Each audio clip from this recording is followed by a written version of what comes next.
Hello, I'm Karen Netto, Region Director of the Greater Pacific Region of the Embroiderers Guild of America.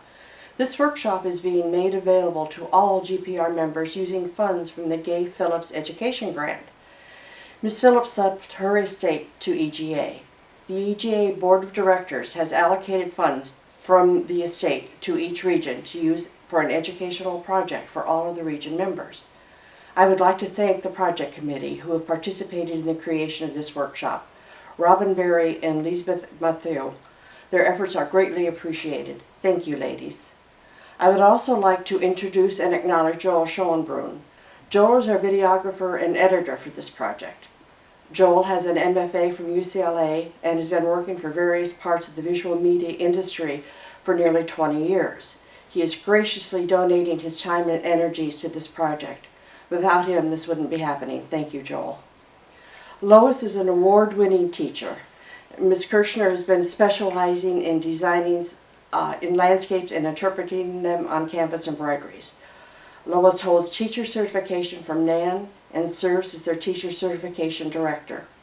In 2014, she received NAN's prestigious Lifetime Achievement Award and the City of Cupertino Fine Art Commission Distinguished Artist Award in recognition of her artistic contribution to the community. Lois, you are one of our true treasure gems. Thank you for all you've done for this, and let's get stitching. Thank you, Karen. And a special thanks to the Greater Pacific Region for inviting me to be filmed teaching this piece. I hope you're going to enjoy stitching Spring Garden. The design is based on a garden that I visited where hedges separated a lot of different flower beds. Some were formal and some were informal. The piece includes a variety of design and stitching techniques to convey a sense of realism, and stitches to create contrast and perspective. Let's take a look. The actual design line in this piece pulls your eye into it, but stitching choices also play a role. The thread color and value in the foreground are dark and become lighter as you move into the background.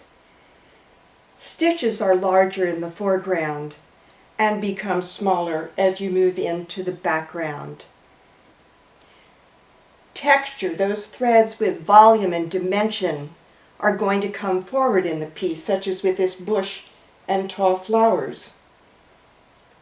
And then the reflective quality of materials also capture the eye. In this piece, the sheen of the silk, the sparkle of the beads, the reflective quality of the nylon in the clouds are going to draw your eye. You can use these techniques in your stitching to make it more interesting.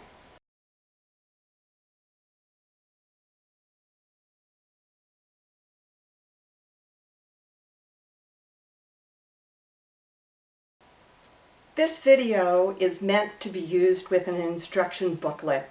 Let me show you some of the parts. At the beginning is a table of contents.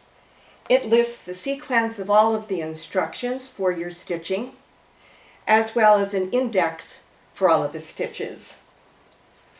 On the second page of the table of contents at the bottom is my contact information, and I hope you'll contact me with questions as you do your stitching, and if you have any.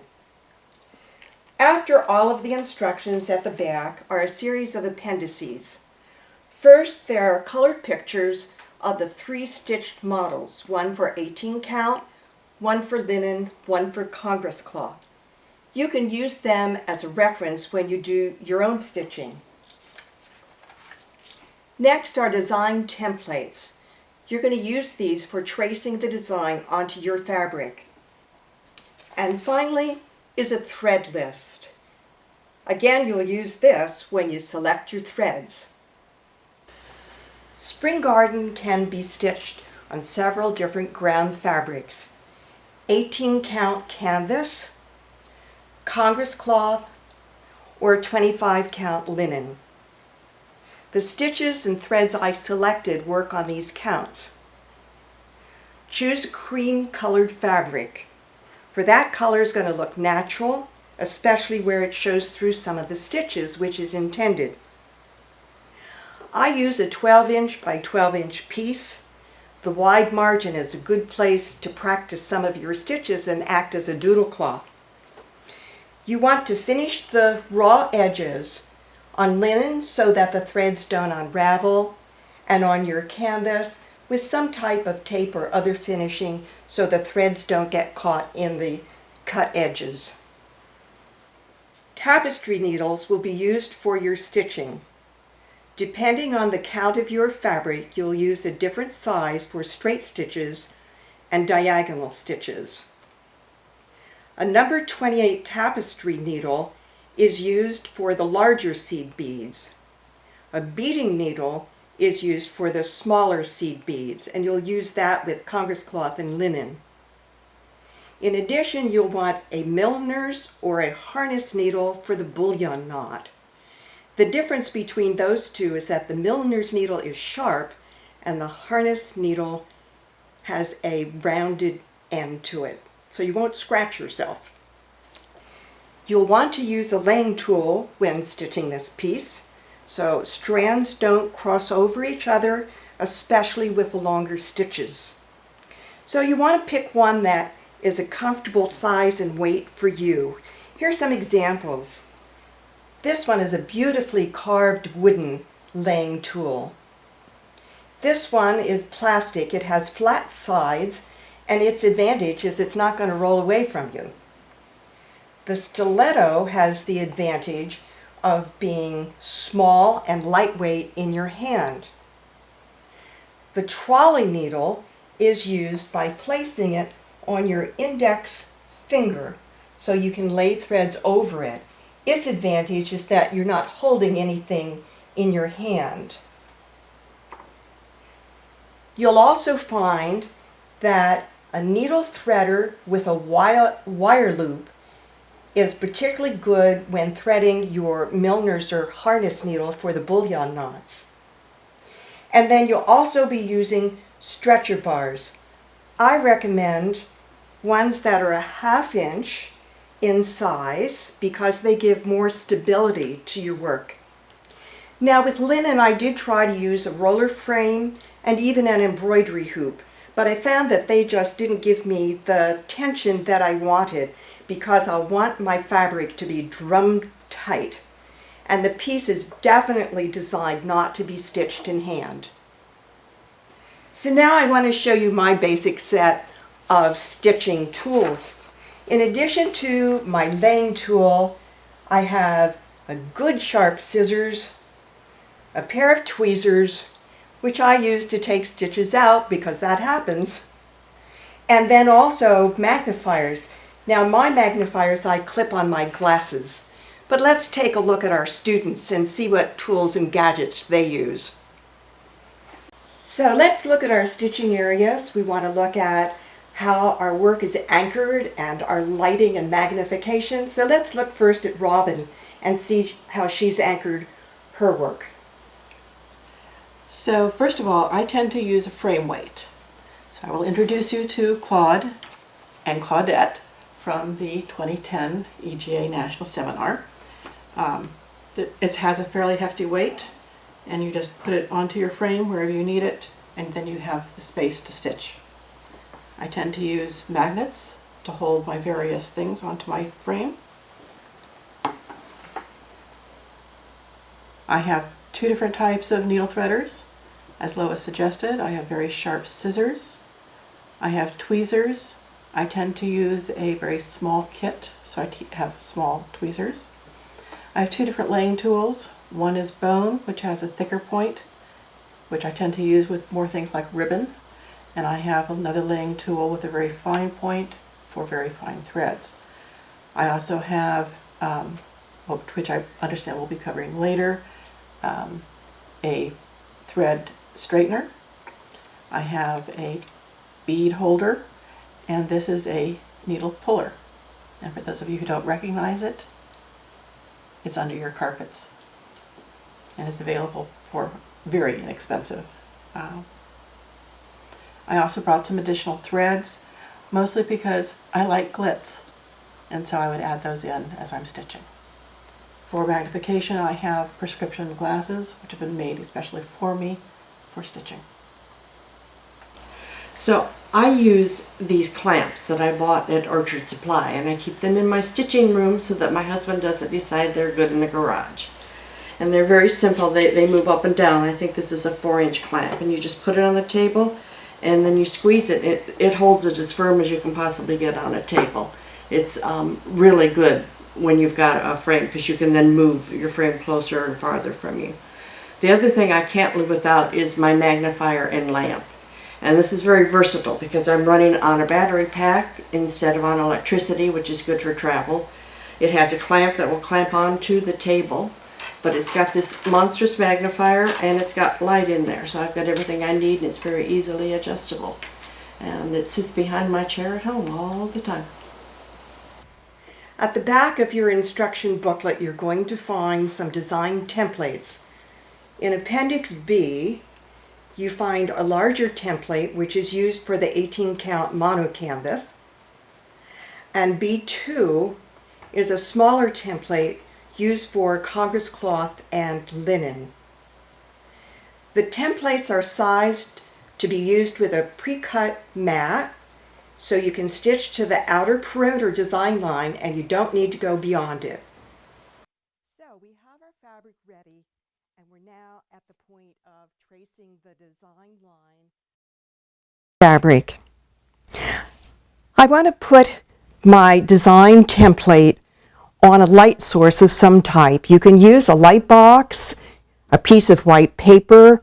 You could even do this against a window where you have a light source. And then on top of that light source, I'm going to put my template. And I'm going to tape it down so that it stays in place while I do my drawing. I'm just using some masking tape to hold it in place. I'm going to leave one edge untaped. And then I put my fabric on top, my canvas or linen, whichever you're using, and I want to line up the weave of the fabric with the outside perimeter lines. Now, if your fabric isn't straight, and often Congress cloth isn't, it comes off the roll being very curvy, you might be able to line up just a horizontal line or a vertical line on the weave. So do the best you can to see those perimeter lines. And now again, I'm going to tape my fabric in place so it doesn't move. I'm leaving one corner untaped for the moment. You'll see why in a minute. So I take my ruler and place it on these outside perimeter lines. I'm using a hard pencil with my canvas. I could use that with Congress cloth. With linen, I would use a softer pencil. I could also use a fine line permanent ink pen, but I wouldn't use black because black is just going to show through your stitches. So I would do all 4 perimeter lines and also the lines of the hedge with my ruler. And again, I want to line that up right on the weave of the fabric, skipping the tree trunk over to the perimeter line. Now the rest of the lines can really be hand drawn. With regard to linen, which is a very flexible fabric, you may need to tape down all the way along the edges of the canvas. And with Congress cloth, which tends to be quite skewed, you want to put your perimeter line on the weave of the fabric. Don't worry if it's not exactly on top of the template line. Follow the weave of the fabric. Okay. Now, if you can't see the lines that you're drawing, here's where I can lift up one corner of my fabric to be able to perhaps locate them a little bit more easily as I'm doing my hand drawing. Now don't fret if your lines aren't exactly on the template lines. That's because your stitching is going to meet your design lines. Our next step is to mount our fabric onto the stretcher bars. So I want to show you first how to do canvas and Congress cloth, and then linen is done a little differently, so I'll show that to you next. So I have my 18 count mono canvas.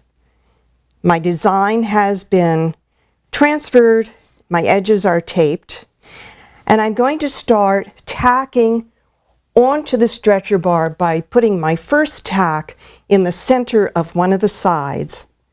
And then I'm going to pull my canvas as taut as I can for putting in the second tack.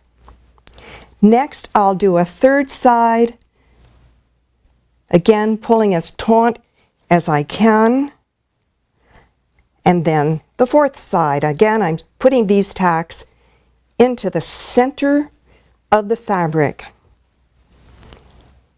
Now I'm going to repeat that sequence, putting my next tack about a 1/2 inch or 3/4 of an inch, but no more, away from the first tack, and then down to the second tack, each time pulling tautly to get the best tension that I can. Now sometimes the wood of the stretcher bars is a little hard to push with your thumb, so you can use one of these little gadgets that gives you better leverage. And my next tack, and I just work all the way around my stretcher bars. My very last tack is going to be in the corners. So that's how I would do canvas, Congress cloth, but now I want to show you how to do linen. In this case, I suggest, because the linen weave is very light and your fabric moves very easily, that you tack an entire side with the grain being straight against the edge of your stretcher bar. And then do another side, again pulling to make your fabric taut.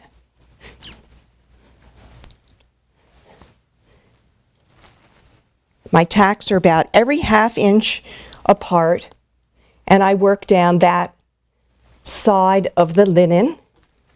And after having done that side, then I continue to do the third and the fourth side of the linen. The objective for the canvas and the linen is to make your fabric as drum tight as possible.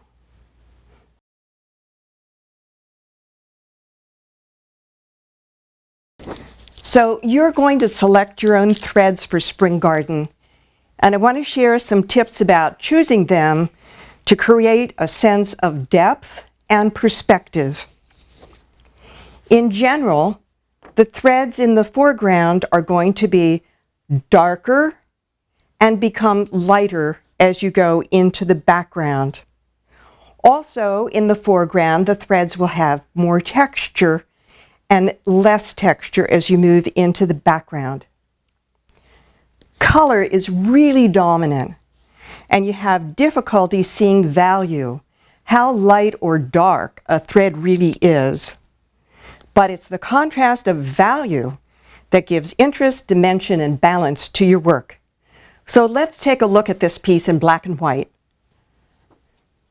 So looking at this piece in black and white, you'll notice that the bottom of this short hedge, the base of the tree and the tree trunk, and the horizontal hedge are dark.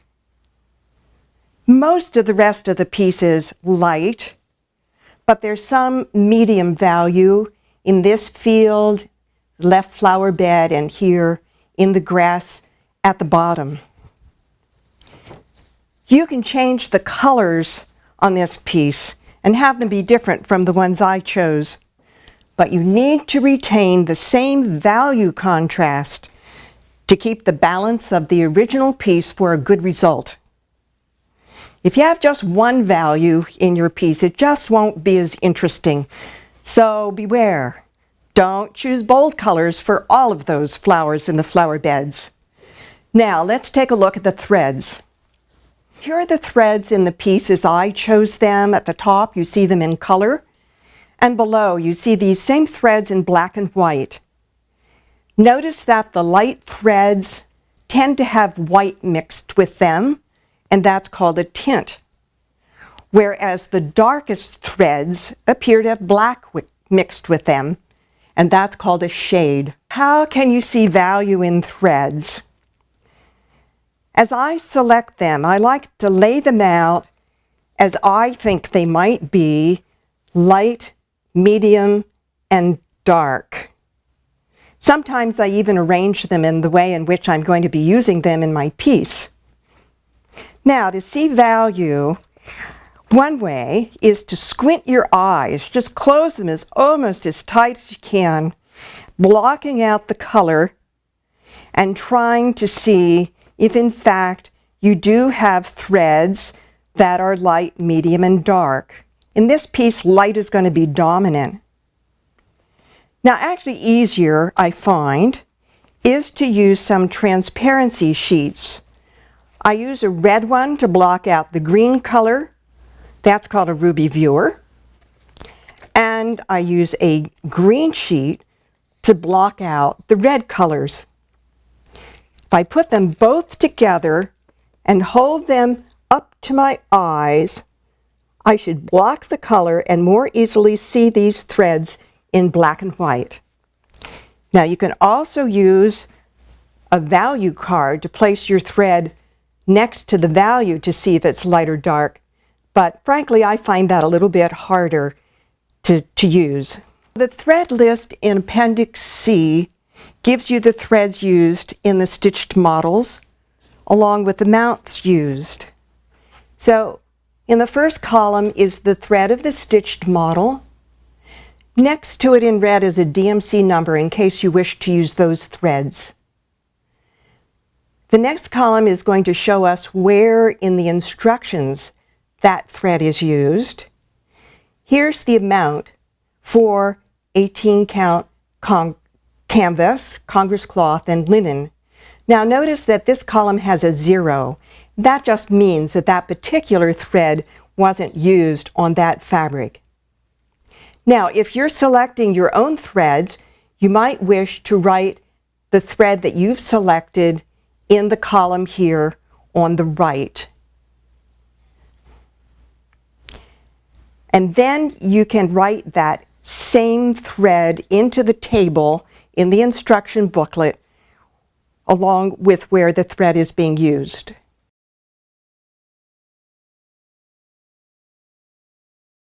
So now's the time to ask, are we there yet? We're almost ready to start stitching. The design map gives a legend to identify each section of the design. The lines exactly match those on your template that you've already traced on your fabric. The alphabetic label tells you where to find the stitching instructions in the instruction booklet. For every section of your stitching, you'll find the following information. First will be a thread table. If you look at this thread table, you'll see that we use different threads for canvas and Congress cloth than for linen, and also the number of strands differ. You may also have written in your own thread selection below the ones that I had used. Next is a hyphenated list of stitching notes. There may be instructions for special stitching techniques. And then finally is the stitch chart. Now I want to say just a little bit about reading the stitch chart. Notice in the background that there is a grid. That represents the weave of your fabric. And on top of that weave is placed a stitch. The stitch goes over the fabric weave. The way that we describe stitches is we say they go over fabric threads. So we will say a stitch goes over one fabric thread to the right or left or diagonally, or perhaps 2 or 3 fabric threads. So before we begin to stitch, I want to talk about stranding your threads. In the example I have is a stranded cotton thread. There are 6 strands in this packaging, so I want to take one of those strands and pull very slowly to remove one strand from the bundle, set it to the side, and then continue with a second strand until I've pulled all of the strands out, one at a time. I do it slowly because you might get a curl of the threads as you're pulling, so not to snag, I want to go slowly. And once I have those strands, depending on the number that I'm going to use for my stitching, I then place them in my needle. In this case, I'm wrapping the thread over the needle and then pushing the eye of the needle down over the thread. And I'm ready to start. So our first stitch is for the hedge top. It's section A1 in the instructions, and it uses a slanted goblin stitch. A goblin is also a satin stitch. They're one and the same. So I'm going to bring my needle down on the lower design line and carry my thread in the same channel that I'm going to use for my first stitch. There's a little angle for this first stitch, and so my first 2 stitches go over one thread on the diagonal, and then following that my stitches go over 2 threads on the diagonal. As I'm taking my stitch, I'm going to catch the tail from my waist knot in my stitch. Now this stitch goes over 2 canvas threads, and I want to be sure that my strands are next to each other. So I'm going to begin to use a laying tool. I place it over my thread as I'm taking my stitch, and then holding the thread in place to keep the tension on this stitch as I do the next one. So that you can see that a little better, I'm going to move just down the canvas a little bit and take larger stitches just to illustrate using the laying tool. So I want to be sure that the strands are straight as they come out from your fabric. I place the laying tool on top, and then as I carry my needle down,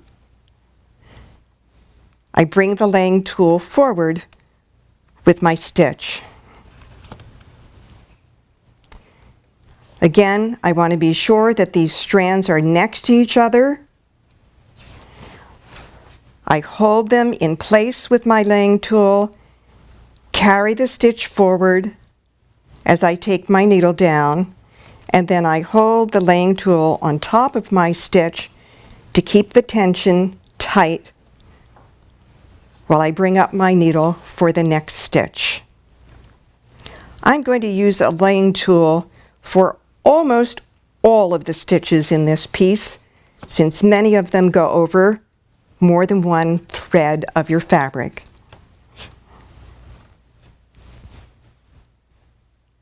So when I've reached the end of the design area, I'm going to end my thread with a Bargello tuck. I turn my fabric over to the back side, and for my example, I've used some larger stitches and a light thread so that you can see what I'm doing. So I'm going to weave my needle under a few stitches and then take a small back stitch, go through a few more stitches, and I'll do another back stitch, very small, and when I've done that 2 or 3 times, I can just clip off my thread and it will be well anchored on the back.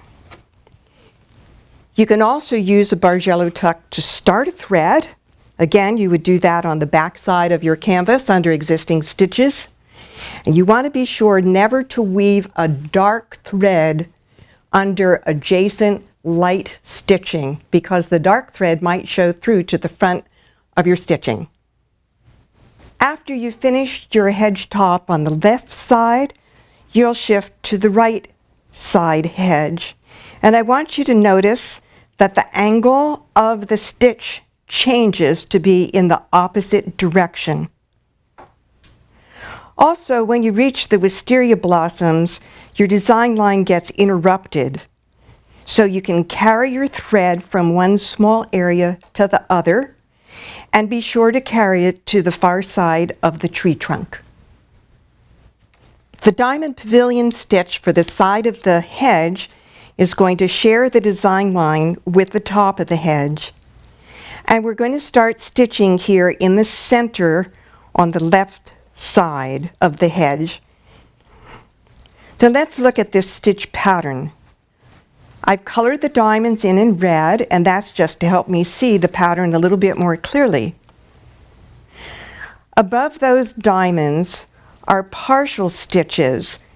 These stop at the design line. So the length's been modified to fit the design, and we call those modified stitches compensated stitches.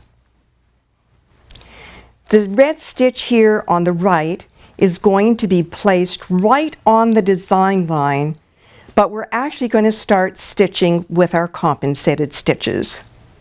The first stitches that I'm going to take are a set of 5 stitches, and I am starting in the fabric channel right next to the design line. My first stitch goes over 1 fabric thread. My next goes over 2.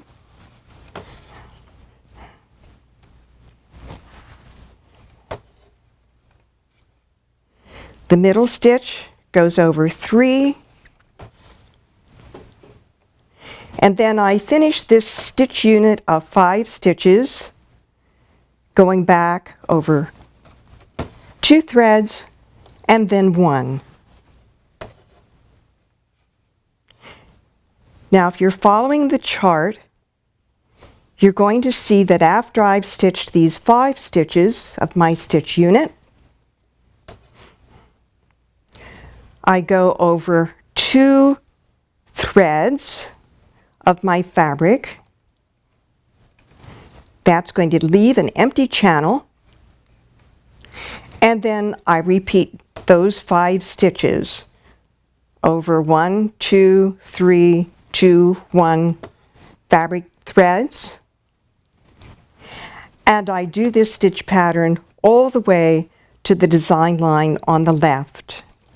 I'm catching the tail of my waist knot under my stitches, and when I reach that knot, I can clip it off. I want to keep a loose tension on my stitch threads so that they are covering the canvas.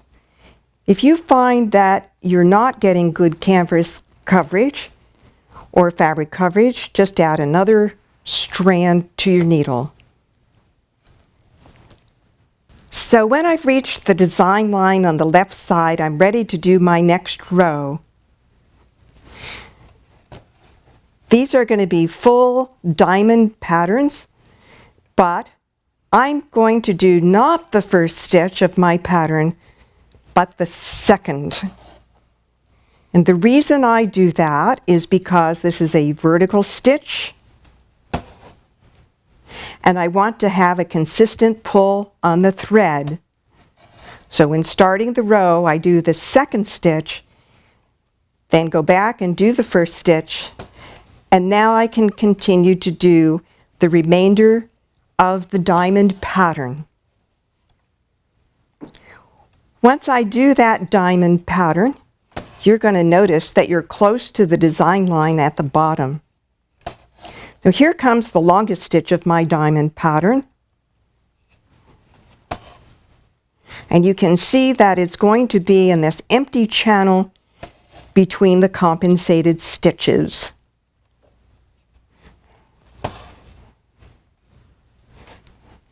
So I continue this again all the way over to my design line on the right side, and that long stitch is going to be right on the design line.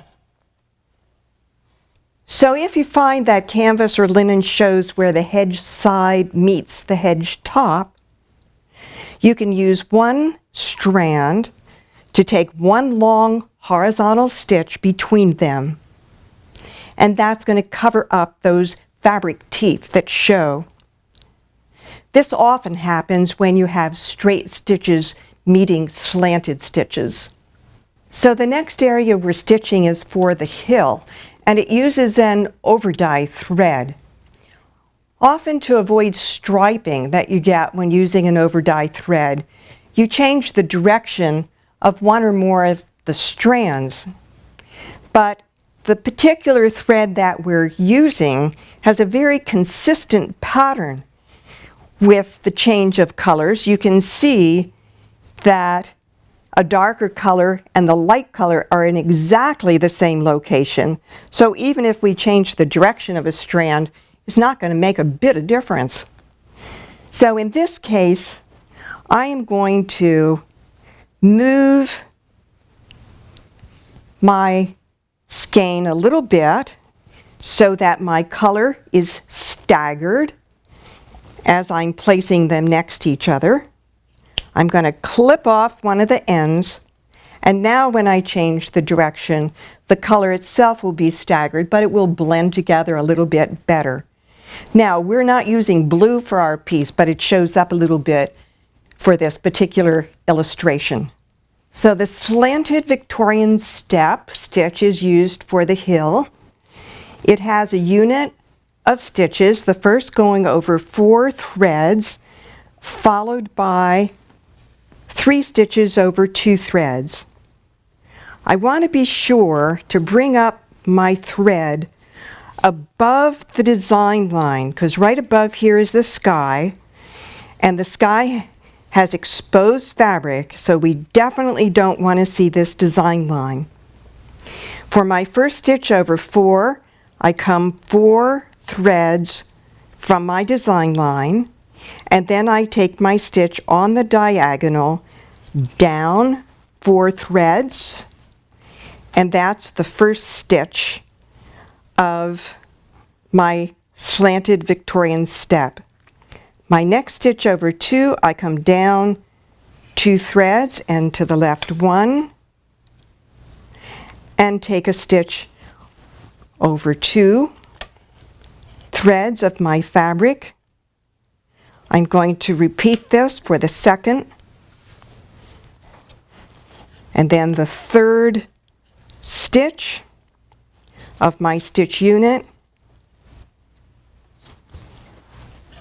and then I'm going to repeat this stitch unit.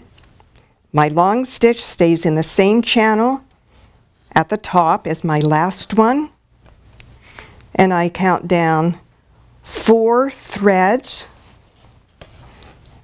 So now I have the first stitch of my stitch unit, and continue with the stitches over 2 threads.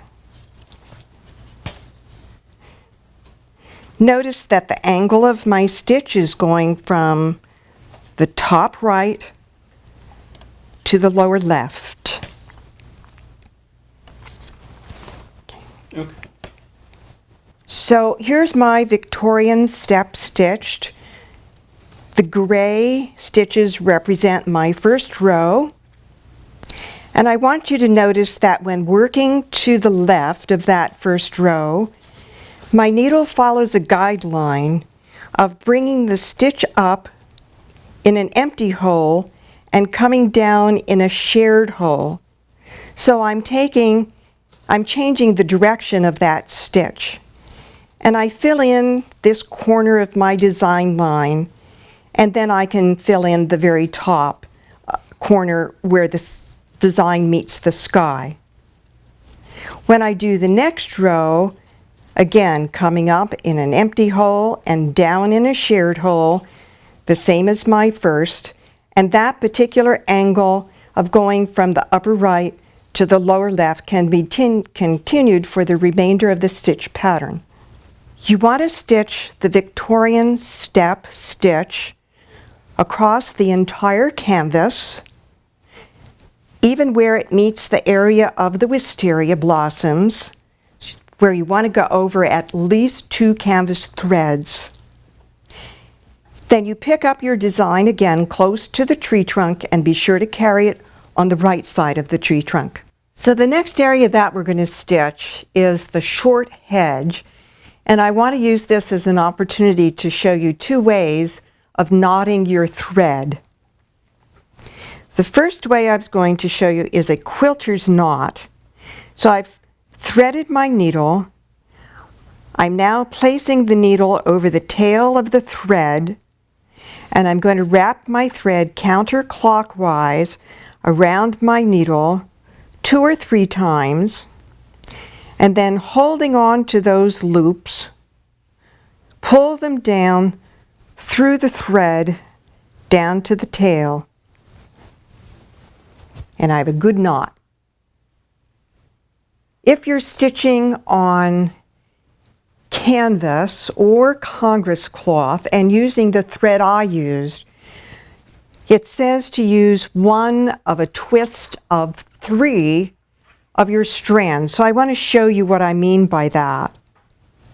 This thread is a Karen Watercolors thread, and it divides into 3 strands, and what I want is just 1 of those 3 strands. So I'm going to pull it slowly and then place it in my needle for stitching. Now I'm going to show you a second way to anchor your thread. It's called an L stitch, and it acts like a knot. Our area is very narrow and diagonal, so it's not a good place to use a waist knot, particularly if you're stitching on Congress cloth or linen. So I'm going to use an L stitch. I'm going to bring it straight down below my design line, about 1/4 of an inch below, and take my needle down and leave a tail of my thread, holding that with my finger. I'm going to now come up just to the right, over 1 thread and back down in the same fabric hole, and then 1 stitch above, and again back down in that same fabric hole. Now I've gone through that hole 3 times, and that is going to anchor my thread very tightly. I can clip off that tail almost next to that knot, and it won't pull out. Now I'm going to do the vertical stitches of the short hedge. I'm just going to follow the design line and take all my stitches in the same direction as I walk up this hedge with the stitches. Now the line of the hedge might not be on a diagonal pathway. It might be skewed a little bit. So you may find on one side or the other that your design line moves over a canvas thread.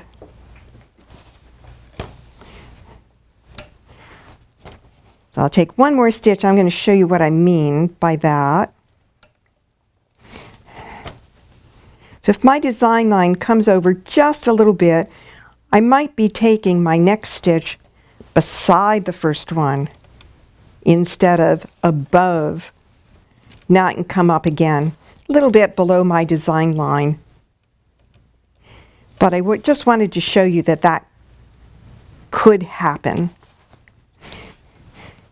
So as you stitch and you work your way all the way up this hedge, get it finished,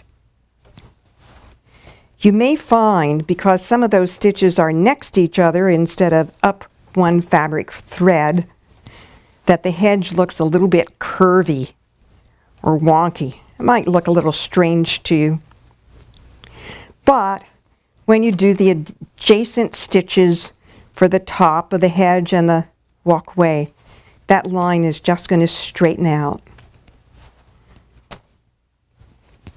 So after the side of the hedge is stitched, you'll be stitching the hedge top, and this uses an oblique Gobelin stitch. By oblique, I mean that the stitch is slanted, but it's less than a 45-degree angle. So I'm going to bring up my thread on my design line at the bottom and go across to my hedge, but go up one fabric thread. So I've come up on the design line, I go up one fabric thread. It gives me a little bit of an angle. That's the oblique angle. I'm going to follow that slant all the way up the top of the hedge, going from one design line to the other. Now, before I go too far, you might notice here at the bottom, at the very bottom, that there are some canvas threads or some linen threads showing. So what I can do to cover them is just take a stitch over one fabric thread on the diagonal. That's going to cover that fabric that shows. Now I can continue up the hedge top pathway. Right here we have an example where two stitches are next to each other. So I'm going to go to the one that is furthest away. That would be the one on the right side to get my angle. And again, that may seem strange to you in appearance, but it will straighten out when all of the stitches are in place.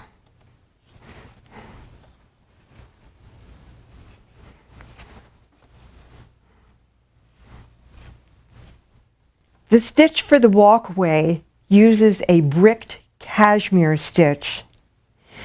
I want to point out on the chart that the green line that shows represents the design line between the side of the short hedge and the walkway. And I also want to point out to you the way in which you take your stitches because the angle of the stitch changes. The unit of the brick is 5 stitches over 1, and then 3 stitches over 2, and another stitch over 1. But notice here along the design line, particularly here, because you can see it with the red markings, that one of the stitches is missing. It's just omitted because I'm against the design line. So I start down here with my stitch over 1, 1 to 2, 3 to 4. I'm going from the top to the bottom, the way that these stitches are numbered. And then I move up to my next row, but my stitch goes in the opposite direction. So now I'm coming up in a shared hole, going down in an empty hole. And I want to be sure that when I bring my needle up in a shared hole, I'm angling it so that I don't split any threads. Coming down a row, my stitches come up in a shared hole. But going up a row, I change the angle so the stitch goes in the opposite direction.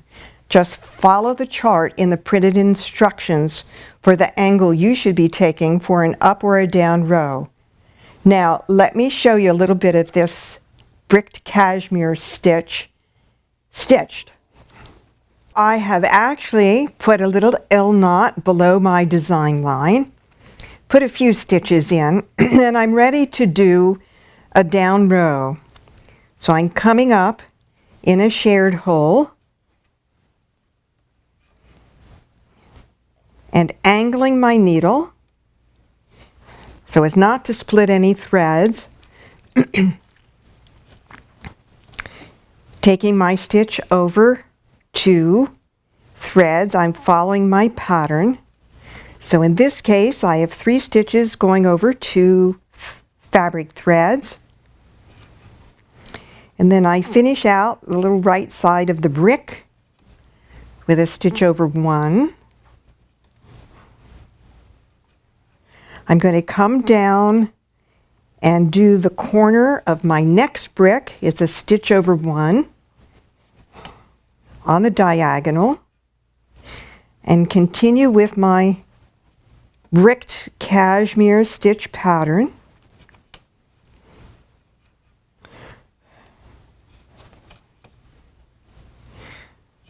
And with my next stitch, I'm going to be right on the design line. Actually, I'm probably right on it right now. So I stop at this point and I'm ready to do my next row. When doing an up row, I come up in an empty hole and come down in a shared hole. The reason for this change of angle is that I'm retaining a consistent pull on the thread as I'm doing my stitches. Now, this pathway is very narrow, and what you're going to notice as you do your stitches is that all of the stitches over 1 thread line up in a diagonal pathway right up your design area. And all of the stitches over 2 threads do exactly the same thing. But you're going to lose stitches of your bricked cashmere stitch unit of 5 stitches on either side because the walkway is a very narrow walkway. I am going to share the design line on this left side with the hedge side.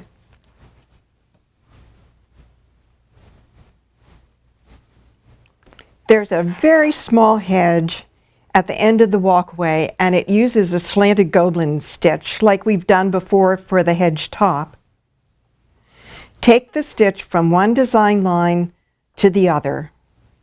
The area that I've called a field has 2 stitches. First a basket weave, which is done below the hedge, and then a slanted Gobelin, which is done at the break in the hedge.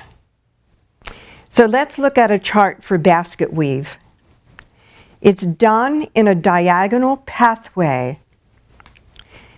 Stitches moving down your fabric are placed over a vertical thread.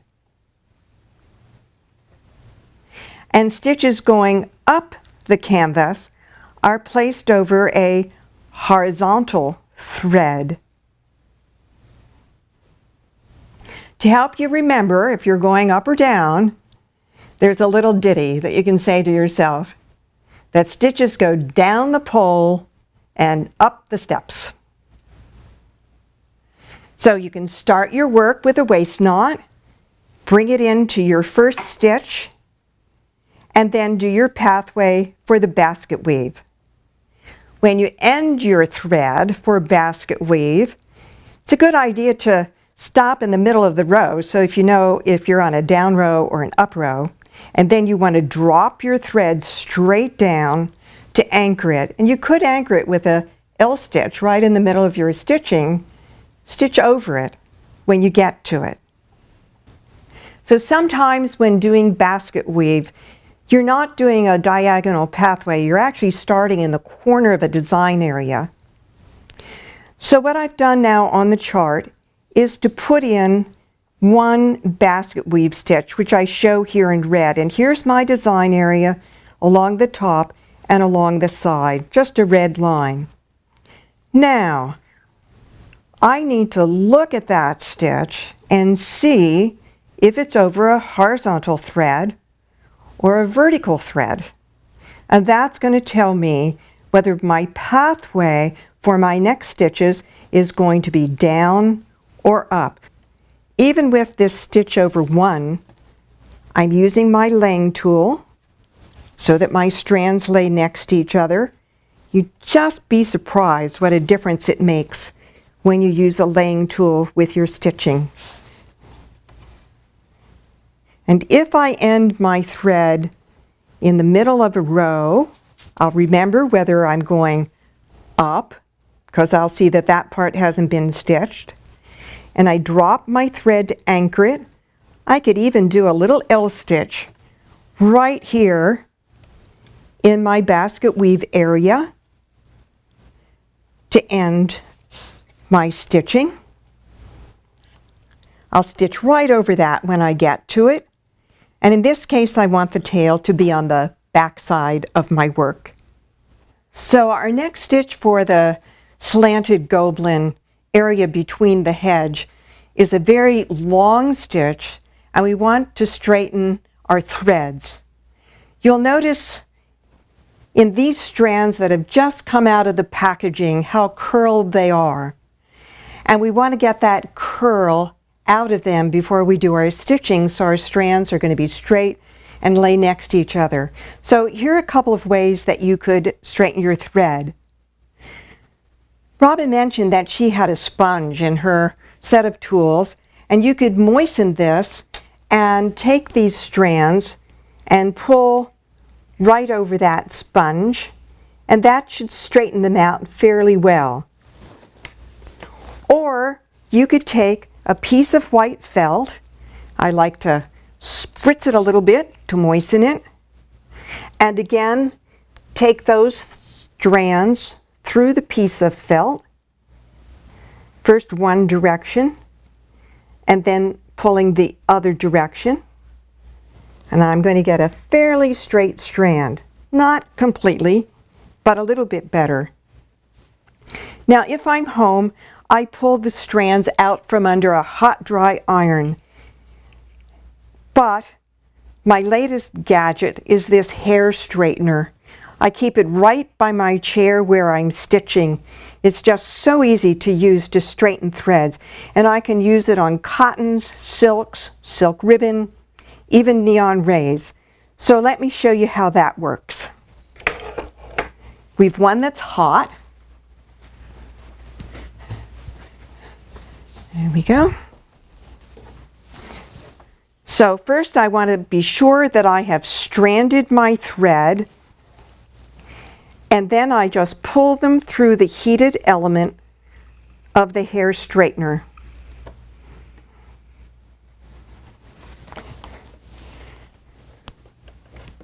Perfectly straight and ready to start stitching with them.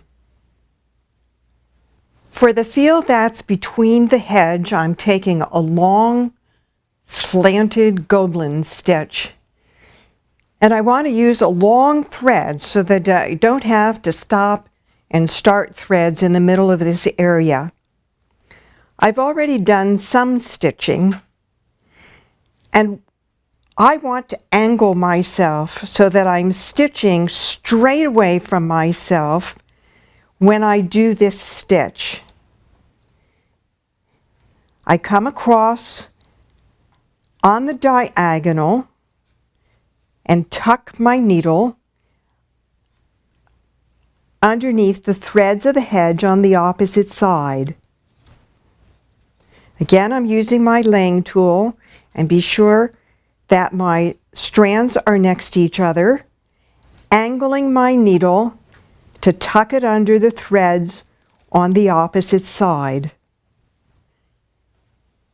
So I'm stitching straight away from myself to get the straightest stitch that I possibly can.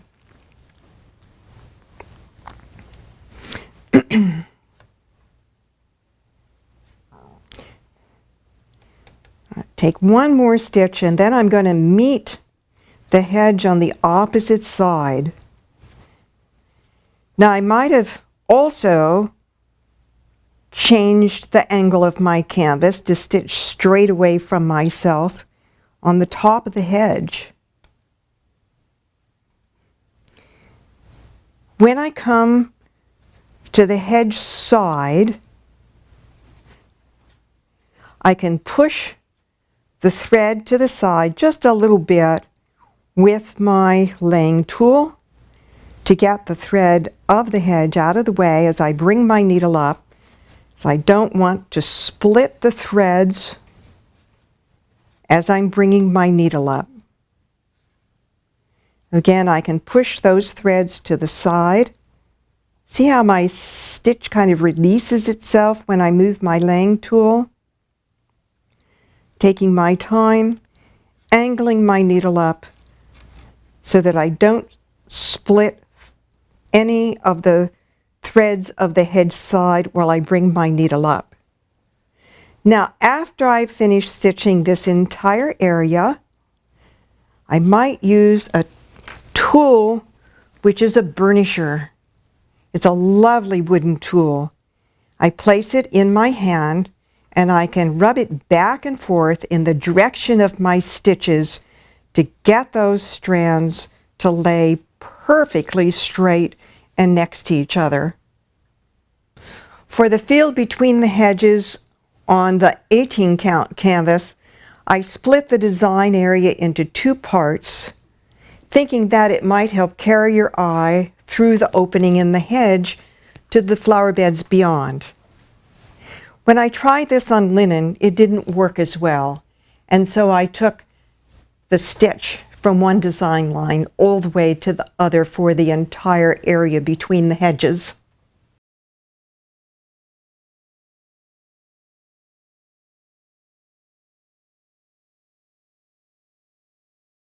So next we're going to stitch the tree, and it starts at the base of the tree with an encroaching oblique Goblin stitch. Let me explain the name. So I'm going to start either with a waist knot to the side or an L stitch within the trunk, but either way I'm going to bring my thread up over 4 threads to take my first stitch. So that is a straight stitch, but it is, so that's Goblin, but it's slightly slanted at less than a 45-degree angle, and so that makes it an oblique Goblin. So all of my stitches over 4 canvas threads. I've actually mixed 2 colors of thread together. Gives a little bit of mottling for the tree trunk, maybe to look like a little bit of bark. And I do this stitch from one design line to the other. So my angle is oblique, just like the top of the short hedge, but in this case I'm doing it vertically instead of horizontally. I want to work over to my design line, coming up on the design line on the right hand side. And now my next row, I go up over 2 fabric threads just above my first row, and I come down 4, but again I'm on that oblique slant, and my stitch is going to go right between the 2 stitches of that first row, and that's called encroaching, when I bring my stitch down between existing stitches. I can almost feel where that fabric hole is, particularly on the 18 count canvas. On linen, your thread is going to push to the side a little bit more easily. And I did use a different thread for the linen. one with a little less texture than the one that I used on the canvas. Now I'm going to do this stitch all the way up the tree trunk until I reach the area of the branches. And if I find that there's a little bit of the fabric showing between these stitches, I can just go back anywhere and put in another oblique goblin stitch to cover up the fabric that shows. So again, you do the oblique goblin stitch until the trunk splits into the branches. And then you're going to do a basket weave stitch up to the top design line. So where the trunk and the branches meet, place a couple of long oblique goblin stitches right on top of the basket weave to blend the two areas. Now the only thing left of this tree is to do the leaves, but we're not going to do those until after the sky is stitched. At the base of the tree, we do a little azalea bush in a deep red color, or at least I chose a deep red color.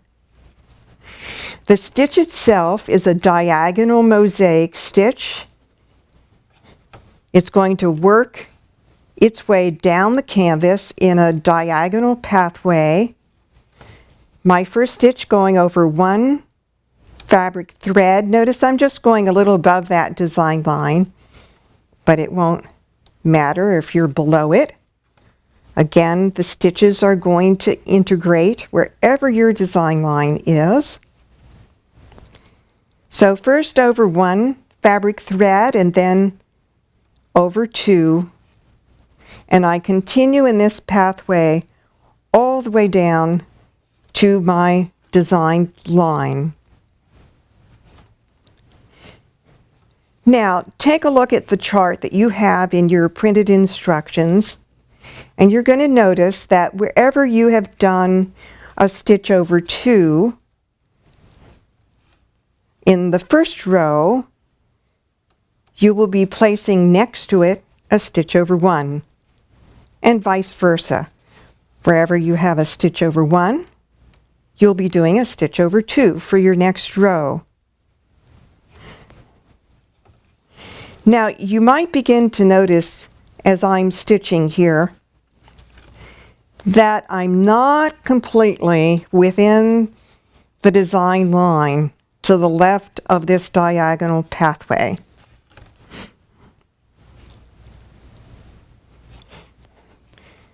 So even though I haven't done the entire row, what I want to mention is that to fill in between this row and the design line just to the left, you want to change the angle of your stitch so that you are coming up in an empty hole and going down in a shared hole.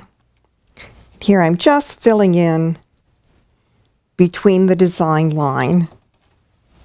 The stitches of my adjacent garden are going to come right up to these so that you won't have any of your fabric showing. Also note that some of this azalea bush is on the other side of the tree trunk. So the little stone wall at the base of the tree trunk gives an opportunity to show some thread padding. This is where several layers of stitches are used to add dimension to your work. So for the first layer, I'm going to do some horizontal stitches, and I'm going to place them just inside my design line. I'm only going to do 2 layers in this particular example. So for this little stone, again inside my design line, I'm doing a layer of horizontal stitches. Now for my second and top layer, I'm going to do diagonal stitches, going from one design line to the other. I like to do diagonal stitches as a top layer because I think they give better coverage than either a horizontal or vertical stitch. I could have done 3 layers. So for example, I could have started with a vertical layer and then done a horizontal layer followed by my diagonal layer. Again, this gives a little bit of dimension to your work. And I like to use it for rocks. You can use it for various kinds of things where you want dimension. Now, to distinguish one of these little stones from another, I can change angle. So I'm almost finished this first one.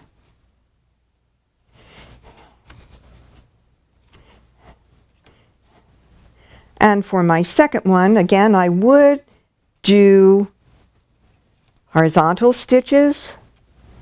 I could do vertical, either way. For my bottom layer, again, I'm inside the design line.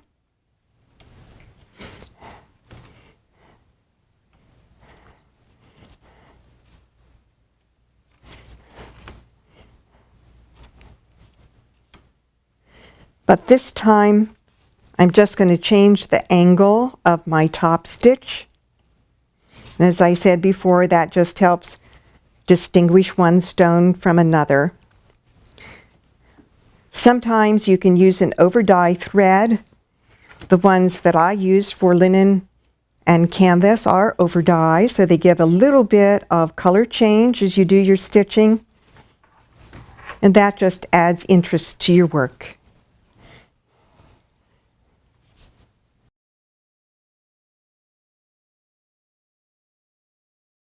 In this next segment, we're going to be stitching the 4 gardens to the right side of the short hedge. The first one is in the background. It uses a slanted Gobelin stitch like we've done before. Again, you want to use a long thread. The thread I used was about 30 inches long because I didn't want to start and stop my long stitch in this area, even though it's a small one. And I divided this area into a top and lower area for the 18 count canvas, but I chose not to divide it for linen and Congress cloth because the fabric teeth show. I didn't think it had a good appearance. The garden on the left, which is in the upper middle area, first uses a basket weave base. The thread I used was an over-dye, so this was an opportunity again to change the direction of one of the strands to smooth out the color of the over-dye. And even so, I did get a little bit of striping. But I'm going to place French knots on top of this basket weave base. I'm going to scatter small French knots in this garden, and I want to show you how to do a French knot. Just let me bring it up above my garden area. I bring the thread straight down, place the needle on top of my thread, wrap it counterclockwise 1 time around the needle, and then as I place my needle in my fabric, slide the loop down to the fabric and pull my thread through the knot, leaving a little bit of a top knot on top of the fabric. I don't want to pull too tightly or I'll lose that little top knot. So let me do it again. I place the needle over the thread, wrap the thread counterclockwise 1 time around the needle. When I place my needle in my fabric, slide the loops down to the fabric, and as I pull my thread through, don't pull too tightly to leave a little bit of a top knot in my French knot. So as I take my needle down, I might take it over a fabric thread to the right or straight up or to the left for movement. So let me place a few now on my stitch basket weave base. You have some options. You can make some decisions here for yourself. Any of them will work. You can place some in the background area that are in a solid color, perhaps your lighter color. You want to just scatter your French knots over this area. You might decide to put them only in the foreground of this little area,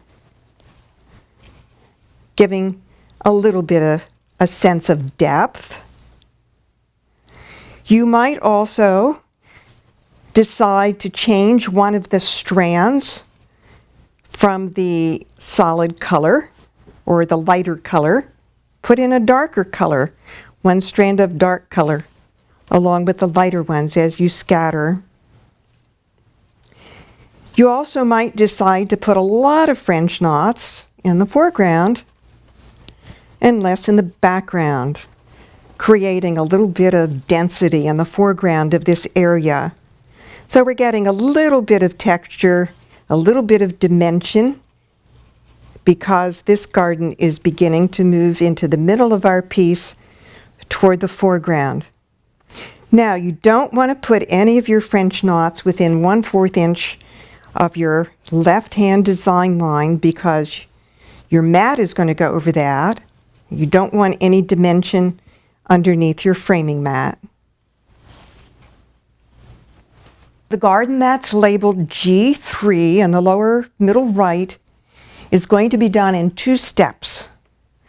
First, we're going to do the diagonal Romanian stitched pattern in thread, and then we're going to put beads over that area, and in this chart those beads are represented by the little gray circles.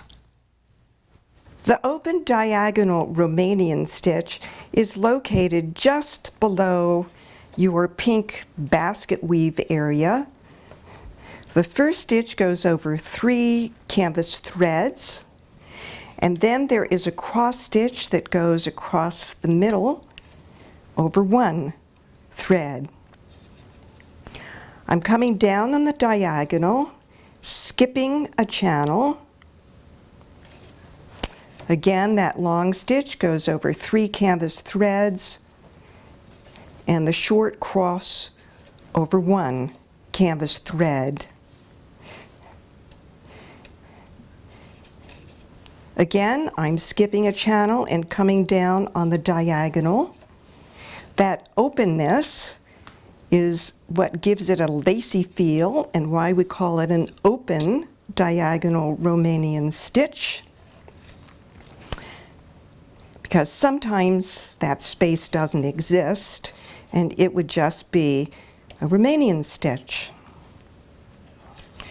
So now I'm against my design line, and I'll do the last of my short crosses across the middle of my long stitch.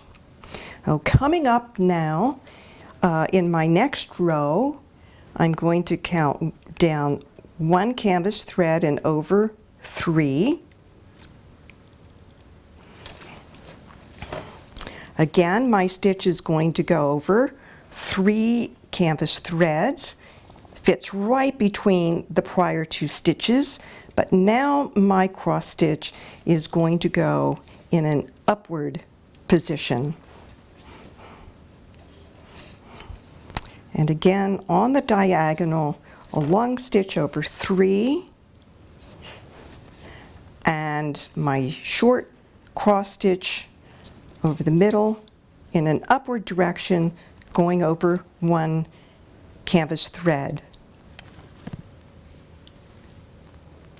So to place the beads on my stitched area, I put them somewhere where they're not going to roll away from me. I've just put them on a blue cloth here. And then I like to put them on the sticky side of a notepad, and I can hold that to get a bead without them rolling away from me. So I've brought up my thread on my beading needle, and I can just take one of those beads easily off that piece of paper, and I place my bead between the cross stitches, and I want to go through that bead twice to anchor it in place. So I'm using a white thread, which might be hard for you to see, but it matches the color of my bead. And as I do these cross stitches, get my next one here, there we go, bring up my beading needle. Again, I can just pick up that little sticky paper, get a bead on my needle,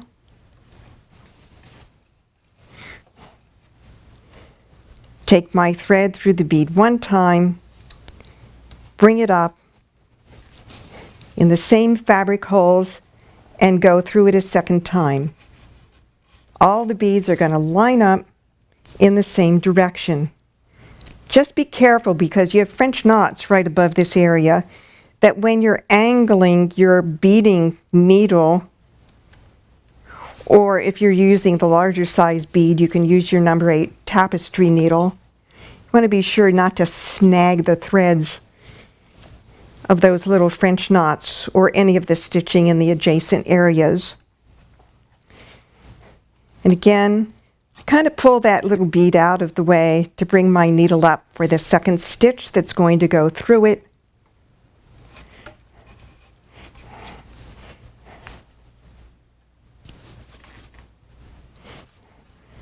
And continue for the entire design area except 1/4 inch close to the design line on the far left, because again, that's where your framing mat is going to go, and you don't want to have any dimension underneath your framing mat.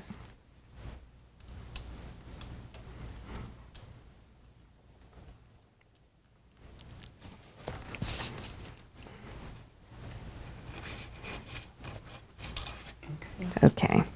The lower right garden on the left side of our hedge is done using 3 different stitches. First, we do a long cross stitch, then a horizontal bar, and this is followed by placing a little yellow tulip on top.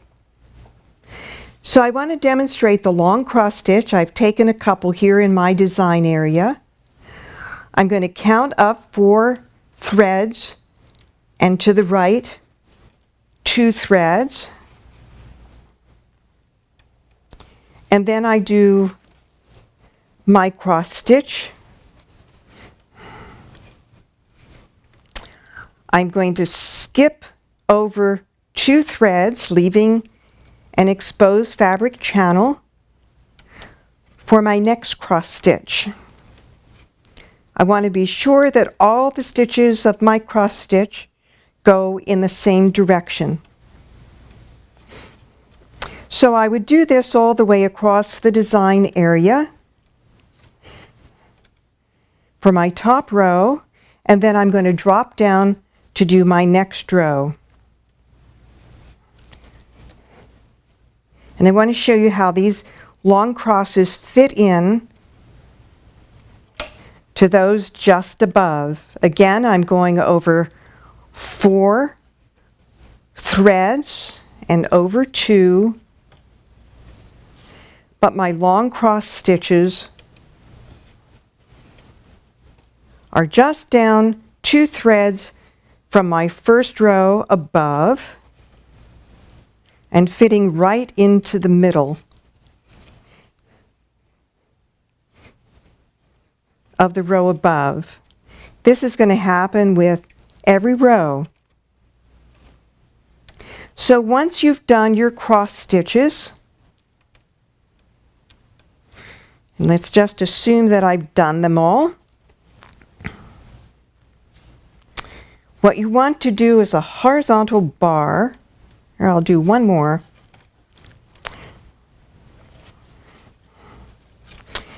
you want to do a horizontal bar that goes across the top and the bottom of all of the cross stitches. So I would be doing it right across the top, one side to the other. Let me just do one to show you.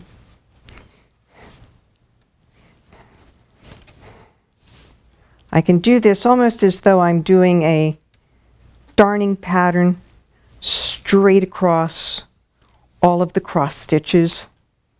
So again, the top and the bottom of all of the cross stitches for that little horizontal bar.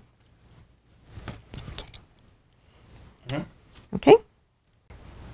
So now that my long crosses and my horizontal bars have been stitched, you're going to notice at the top of this stitch pattern that there's a lot of exposed canvas between the long crosses. So what I did was the bottom half of a cross stitch between the long crosses to fill in that exposed canvas. And I did this at both the top of the design and also at the bottom design line. So once this area is stitched, you see that there are a lot of holes, exposed canvas showing. And it gives us a good place to put a little tulip stitch right on top. So I have brought 2 long crosses here to the side so that you can see the placement of this tulip stitch a little bit more clearly. I'm going to bring my needle up right under the point where the threads of the long cross go over each other, here in the center of the long cross. That's the top of my stitch, my center stitch for the tulip. Now I'm going to bring it down and go just under that crossover of stitches of the stitch below. And that's going to be the center stitch of my tulip. And then for the side stitches, I come up on one side of the horizontal bar that goes between those long crosses for one side of the little tulip, and then on the other side of that horizontal bar, back down into the same hole. It's like a little eyelet, creates just a little flower pattern that I've called a tulip. I'm going to do this every several cross stitches, and you can follow the chart for the placement of the little tulip flowers in the way that I did them.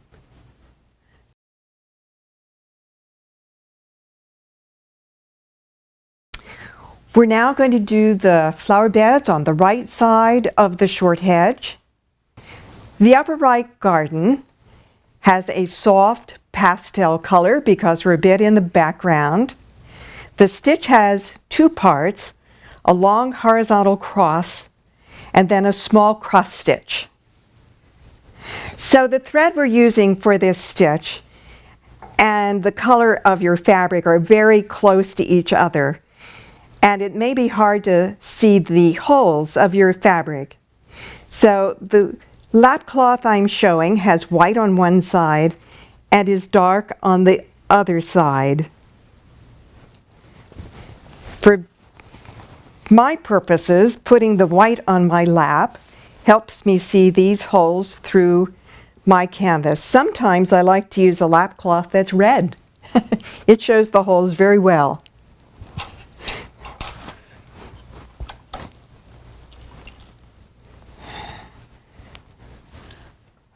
So to do this stitch, I'm going to start just above the design line. My stitch goes over 4 fabric threads and down 1. This is my long horizontal cross, and then my second stitch goes on top. My next stitch comes up in the center of that first stitch. Again, over 4 and down 1, going to put me just to the right of my previous stitch, and continue doing my cross stitch, again being careful that my crosses are all going in the same direction.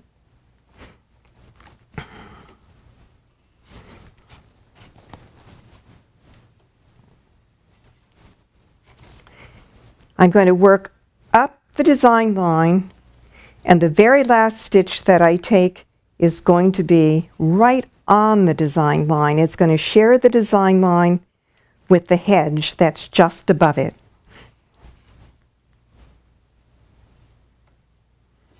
Okay. Here is my long diagonal cross stitch, and you can see that there are fabric intersections showing between the stitches. With the 18 count canvas, I chose to do a little cross stitch using just one strand of a slightly deeper colored thread. You almost don't see it, but it does cover that intersection. Now with linen, that intersection was so small and the color of my thread so close to the color of the linen itself that I just omitted this little cross stitch and let the fabric play an active role by letting it show. You will notice that you'll need to do some compensated stitches on either side of the design area and maybe against the tree trunk. But again, go up to the design line at the top and on the bottom. You're stitched right on that design line. The garden flower bed, which is labeled G6 in the upper middle right, has a lovely light blue thread. Blue is analogous to yellow on our color wheel, and analogous colors have a feeling of harmony when they're placed next to each other. So this garden area is stitched in a small upright cross stitch. I take my vertical stitch over 2 fabric threads and then a horizontal stitch. My next stitch, I'm coming down just below my prior upright cross stitch, doing the vertical stitch over 2 and then the horizontal stitch over 2. Now when I get to my third stitch, I'm coming up in a shared hole, so I want to angle my needle so that I don't split any threads of that first cross stitch. And I continue across the design line following this little pattern of zigging up and down to do upright cross stitches.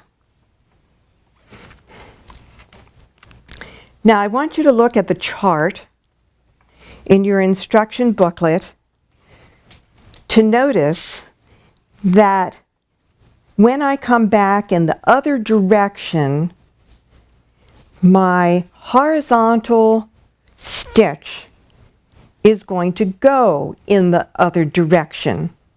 So while I'm doing it now from left to right, when I come back in the other direction, the horizontal stitch is going to go from right to left. You're going to notice that there is exposed canvas between this area and the one just above it, but we'll cover that up with some finishing stitches toward the end of stitching the piece. The lower middle garden is done using a padded brick stitch. We first want to lay a long thread and then take vertical stitches over that long thread. I would say a long thread of 30 to 36 inches would be a good length for this stitch. So I'm going to bring up my thread. You'll bring it up on the design line, but so that you can see it a little better in this demonstration, I'm just below the design line.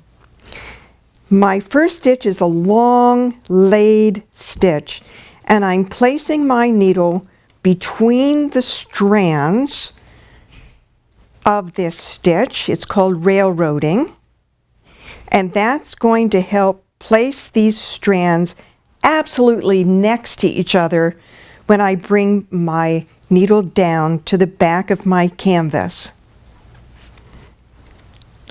Now I'm going to do the vertical brick stitch.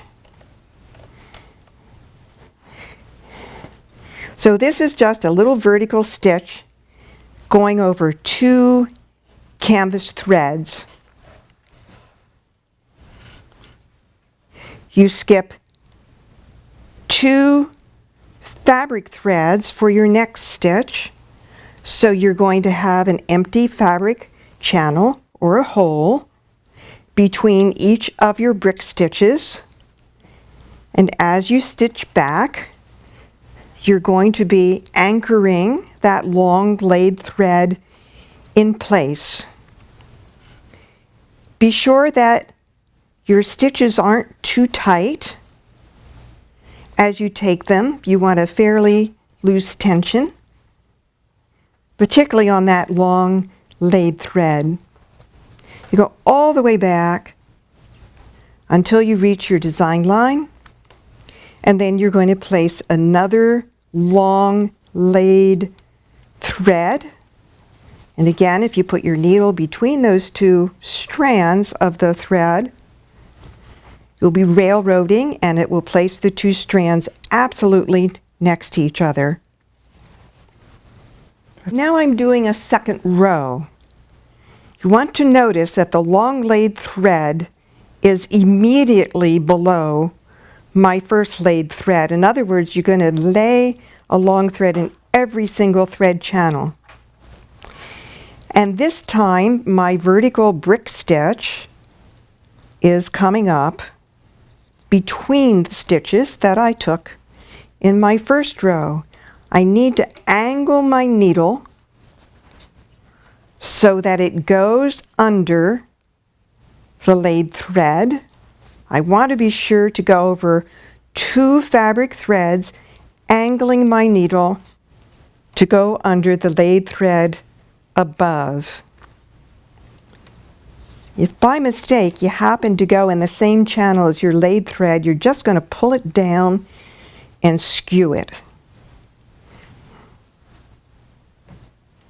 You do then this padded brick stitch for the entire design area, and then we're going to put some flowers on top. So on top of our padded brick stitch, we're going to begin to put some flowers. In the background, a small partial eyelet stitch. We'll just scatter some flowers. They're fairly flat without too much dimension, but they do begin to have a little bit of color. And to do this eyelet, I'm just going to take several stitches into a common center hole. That's what creates the eyelet. I could put in 3 stitches like I just did, or perhaps 4 or 5 stitches. The color of my orange thread is just a soft orange, somewhat on the pastel side, because I'm still working toward the background of my piece. So for this, I'll just add another little stitch for this eyelet.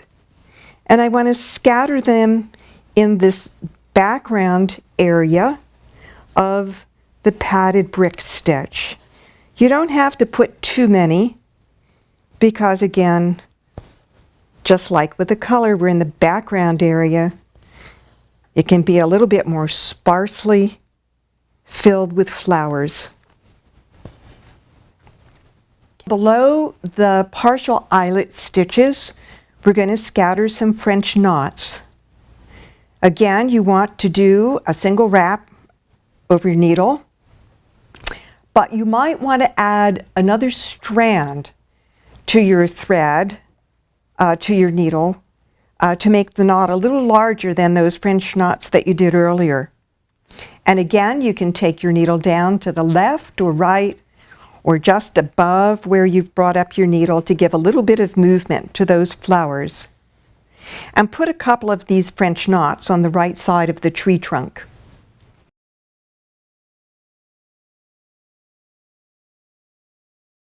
In the lower garden, we're going to do a woven trellis base of stitches. And I want you to look at the chart in your instruction booklet. The green line across the top represents the design line. So notice that some of the stitches are going to go over this design line and actually under the threads of the padded brick stitch above. The red stitch on the chart just represents a compensating stitch.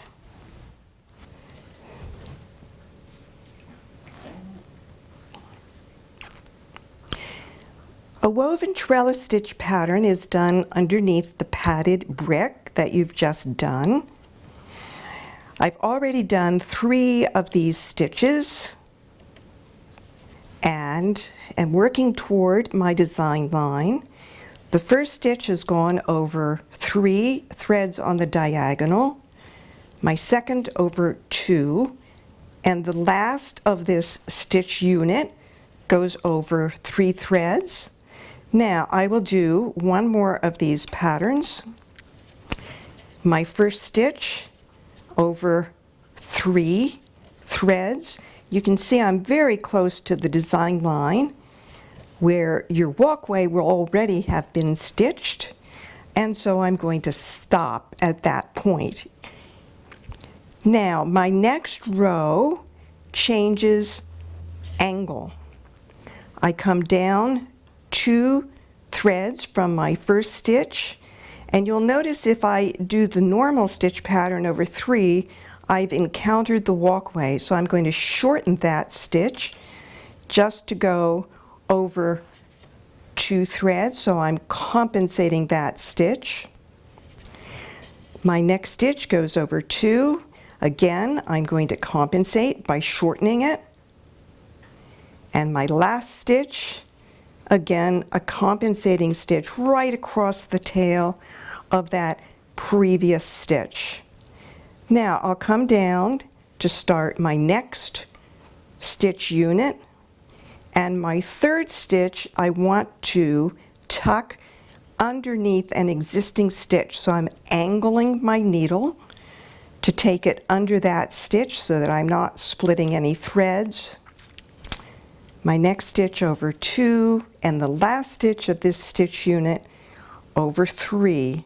Again, I'm going up on the diagonal across the tail of that earlier stitch unit, angling my needle, tucking it underneath the threads of the prior stitch to do the stitch unit. My woven trellis pattern is miraculously completely stitched.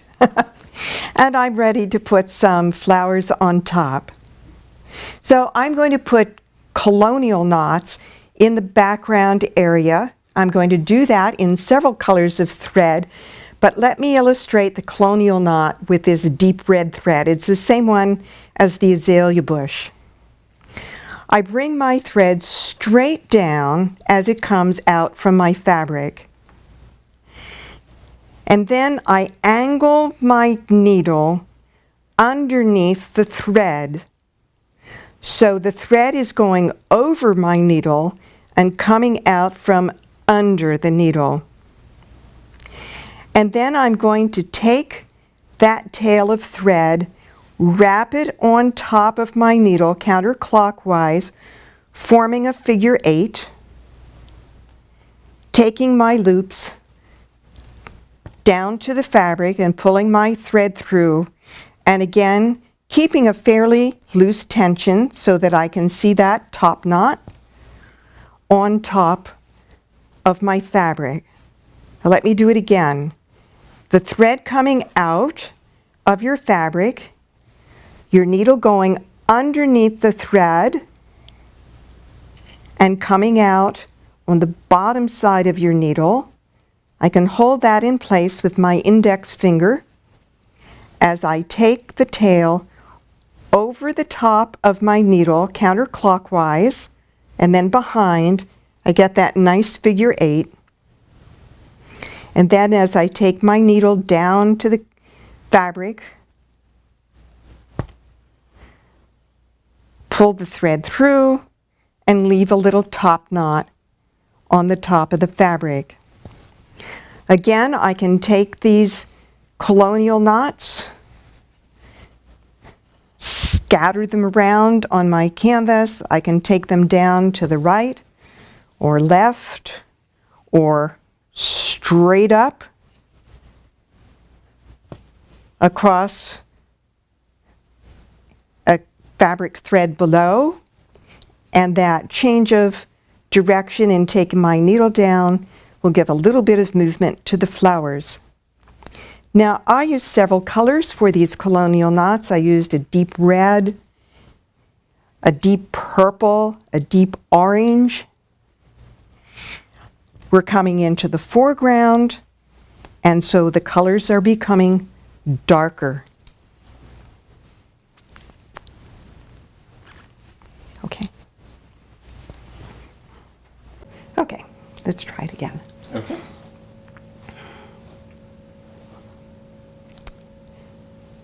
The next stitch is a loop with bead that you'll be doing over the woven trellis. I've put my waist knot for my ribbon about 3/4 of an inch away from where I'm going to do my first loop. I want to anchor my thread on the needle, so I'm just going to take the needle through about a 1/2 inch from the end to anchor it. So now I'll make my first loop, perhaps 1/4 of an inch long, take my ribbon down through the canvas,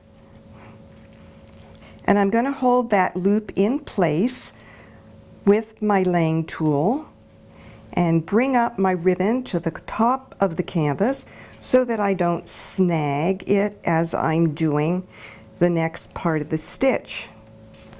I want to bring up now a single thread in the middle of this loop, and for demonstration purposes I'm using a green thread. You will want to use a thread that matches the color of your ribbon. I'm going to now place a bead on my number 28 needle or beading needle. Bring that bead down to the ribbon and just take my needle to the back. And there we have a bead in a loop. So to the left of the tree trunk are long gathered ribbon flowers. I've brought my ribbon up again away from my waist knot, and I've also brought up a single strand of thread. You will want to use a thread the same color as your ribbon, but I'm using one in a contrasting color just so you can see it more easily. I'm now going to take some running stitches about 1/8 of an inch apart up the center of the ribbon. The number of stitches that I take will depend on the length of the flower that I would like to have. I'm going to do a few more.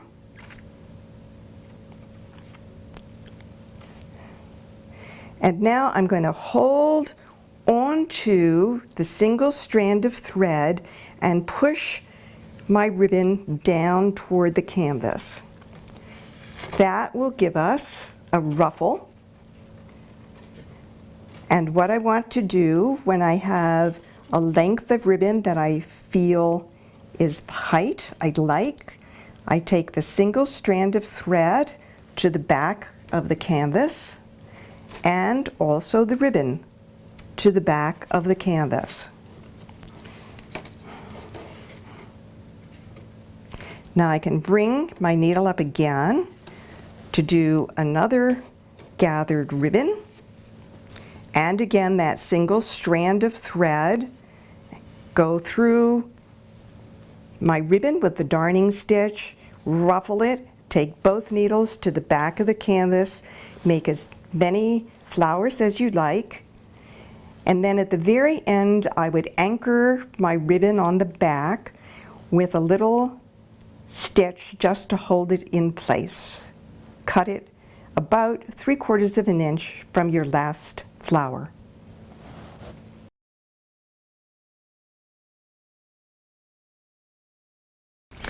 So this segment has just one stitch. It's the bullion knot. We're going to make bullion knots in the area of the wisteria, and then after we have the flowers in place, we might fill in any spaces with some of the threads from the hill or the hedge top. To do a bullion knot, you're going to use a milliner's needle or a harness needle. The reason for that is that those needles have a straight shaft, which means that at the eye of the needle doesn't bulge out. Guess I need to do that again. That's okay. And no, that's not. I mean, you can just say that last line. I can just say that last line? Okay.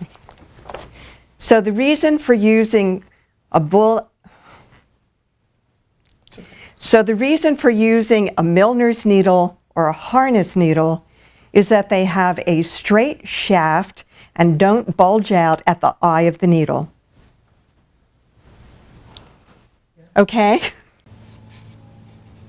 The segment 8 has just one stitch. It's a bullion knot. For this stitch we use a milliner's needle, which has a straight shaft all the way through the area of the eye. Makes it easier to pull that needle through the loops that we're going to make around it. I want to have a short tail so that there's not too much thread bulk that I'm pulling through the canvas. I'm going to bring up my thread at position A, in this case the bottom of our flower, take it down perhaps 1/4 of an inch or longer depending on your design area, taking it down at what I'm calling B. I'm leaving a loop of thread on the top of the canvas, bringing my needle back up at A, but this time only halfway, so I'm holding on that needle on the back side so that I can now place loops in a counterclockwise direction around the tip of my needle. I'm going to take maybe 6 or 7 depending on the length between A and B. I can lay my needle down to see how many loops might be appropriate. That seems to be about right. I'll do one more. I'm now going to hold those loops in place with both my index finger and my thumb, and I want them to be a little bit loose so that they don't strangle the needle. Hold them in place. I'm pulling the slack of the loop to the back of the canvas, and now I'm going to, again, while holding those loops against the canvas, pull my needle through them. I'm going in the direction of my bullion knot, and if I wish, I can tickle the underbelly to have the tension of those loops even out. That means that my needle is going under the bullion knot on top of the canvas, and then I take my needle back down again at B, and that finishes our bullion knot.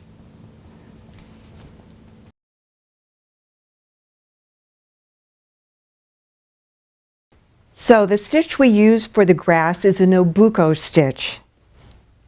I've already done some on my demonstration canvas, and I'm continuing across my grass area. The Nobuko stitch has a stitch on the diagonal over 3 threads, followed by a stitch that goes over 1 thread. So on the left side of the grass, I'm using a light colored thread, and I'm taking it to a design line in the middle of the grass area where I'm going to pick up a shadow from the tree. When I reach that area, I'll change threads, but I don't want to change stitches. So I'm just going to bring that down as though I'm doing a second row.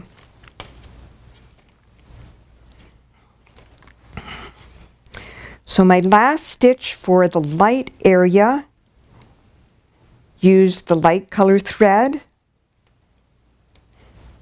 And now I'm going to continue with my Nobuko stitch pattern in the dark color thread.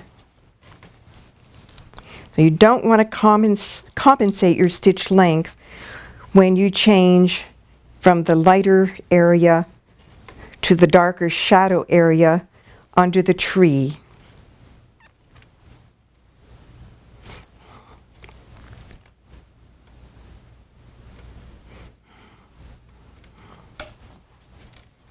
Now, when I'm coming back in the other direction, I'm going to change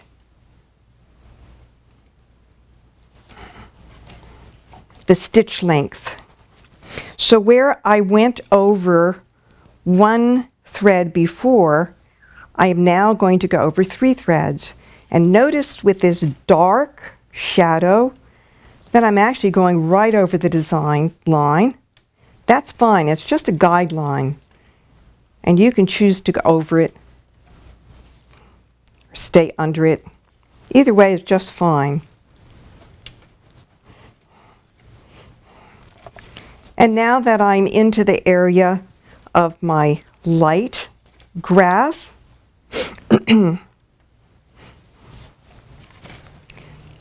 again, I'm going to pick up the Nobuko stitch with my light thread and continue across until I reach the design line on the other side.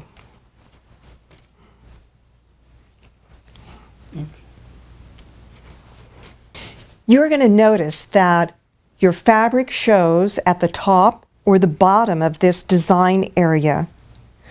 Do compensation stitches. Don't be tempted to lengthen your stitch. At the top of the design area, you may wish to place a long horizontal stitch. You can do this to either cover exposed canvas or just to divide the grass from the garden area above. For the sky, we're going to use a thread blending technique. And that's when you stitch with strands of different colors in your needle. By changing the mix of colors, you can gradually shift from one color to the next, thereby achieving a sense of perspective. Now, our sky has a very subtle color change, but it will be lighter at the horizon and become darker as you go to the top design line. Let's take a look at the chart. So let's first look at the blending for the 18 count canvas, which is on the left. For the top 6 rows at the top of the design line, you're going to place in your needle 4 strands of dark thread and none of the light thread. Then the next 2 rows will be a combination, 3 strands of dark thread and 1 of light. And then the next 3 rows have 2 strands of dark and 2 strands of light. And you continue down that chart until you reach your horizon line. At the bottom, you might have 6 or 7 rows. It just depends on where your design line is. Now for linen and Congress cloth, we can't use as many strands, and we also don't have the same number of rows. So the top 8 rows, you have 2 strands of dark thread and none of the light. And then for the next 7 rows, 1 strand of each, and then the remaining rows toward the horizon, just 2 strands of light thread. So the sky is stitched using a T-stitch. Because this is at the top of your piece, you may want to turn your canvas or your linen 180 degrees so that you're not reaching across all of your stitching in order to get to the sky. And if you change your work 180 degrees, you also want to remember to change your chart 180 degrees. So I've already started stitching my first row. My stitch goes over 1 canvas thread on the diagonal. I'm skipping a channel, coming up again, going over 1 canvas thread, and I do that until I reach my design line. Now when I do my next row, I come down right underneath the tail of the stitch above, take my needle down, I'm going in the opposite direction,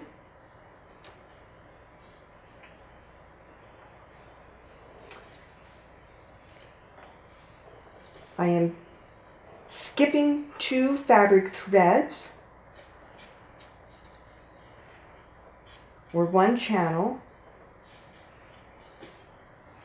and again going over the tail of my previous stitch.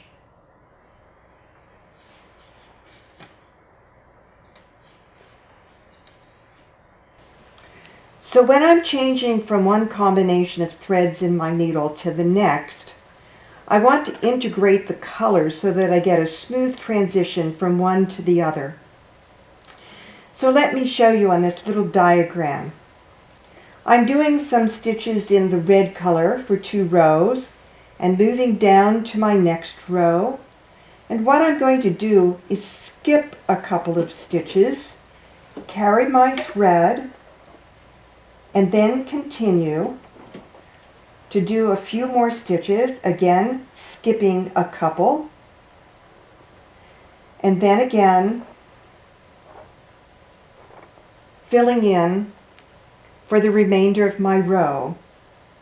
Now I'm going to change to the second combination of strands in my needle, and for my next row I'm going to illustrate in green my next combination. So I'm doing my stitches, and as I get to that area that I had skipped above, I am going to fill them in with this other combination of threads. Continue my row, and again come back in and fill in the missing stitches and then finish my row. Now I'm ready to continue in my new combination of threads for my next area of stitching. For our clouds, we're going to use unraveled nylon. This is a nylon tube, and you know it unravels at the worst of times when you're stitching with it, but in this case we want to consciously unravel it. So I'm going to try to show you. I have a cut edge. It's going to take me a little while to try to find one of the filaments. There it is. I got it. And I'm going to pull that filament slowly because hopefully it's not going to pick up other filaments and tangle. And I'm going to keep pulling. Sometimes I can pull that filament. Now I do have a second filament, I see it, but it's also kind of unzipping back and forth as I'm pulling. Some cases I pull the filament one direction and I can pull my nylon tube in the other direction. And what I want to achieve is all of this nylon tube completely pulled apart, and I'm going to get a little puff ball of nylon filaments. Now I'm going to place them on top of my sky in what looks like a very natural cloud. So it's just going to lay on top of my sky, and I have in my needle an invisible stitching thread, which is also nylon, and I'm going to take that needle to the back and tack the nylon in place at a couple of places. I really don't need to do this in very many places to tack it down. You're just never going to see that invisible thread going through all of those nylon strands. When I do that across my cloud, it's going to be anchored in place. Okay, I'm ready. So our sky is stitched, and now it's time to do the leaves of the tree. I'm going to layer a lot of lazy daisy stitches. And to make a lazy daisy stitch, I come up through my fabric and down again in the same fabric hole, or very close to it. I can use my laying tool to get the size of the leaf I want. I leave a small loop, and then I'm going to do a little tacking stitch right at the edge of my loop to hold it in place. So I'm going to scatter these leaves, again up in one fabric thread, down in the same thread, leaving a loop, a small loop, maybe only 1/8 of an inch or so. It depends on whether you're stitching on linen and Congress cloth or canvas, what the size of your loop will be. Coming up inside the loop and doing a little tacking stitch to hold it in place. I'm starting at the top design line and working my way down so that I can be putting leaves right on top of each other. And when I do the leaves around the tree, scatter them across here, bring them down almost to where the branches meet the trunk, but not quite. And as you go across your canvas, go about 1/3 of the way. Don't go right into the middle. Be a little bit shy of the center of your work for ending the leaves that go on the tree. Underneath the tree are some, I'll call them ferns. They have individual leaves that are done in a needle weaving technique. So I have placed a straight pin which goes into my fabric at the tip of the leaf, and I am going to take a thread around that needle, making my leaf as long as I would like it to be. So I'm going up at A, around the needle, coming back down again at B, and now bringing my thread up between both sides of that loop. What I'm going to do is weave back and forth around these two threads. So I go over one thread and under it, coming up in the middle, And now I'm going in the opposite direction, under and over, just weaving back and forth, under and over. Now I want to keep a fairly consistent tension in my thread so that I keep a consistent width on the leaf, over and under. And after I do a couple of those passes, I can tuck the thread down so that it's not too loose from the base of that leaf. And I just continue this process of going under and over those two threads until I get up toward the tip of the pin. So my needle weaving now has come all the way to where the pin has entered the canvas. I will take that pin out and take my needle through that loop one more time where the pin had been located. There's a tiny little hole. Let's see if I can get through it. There we go.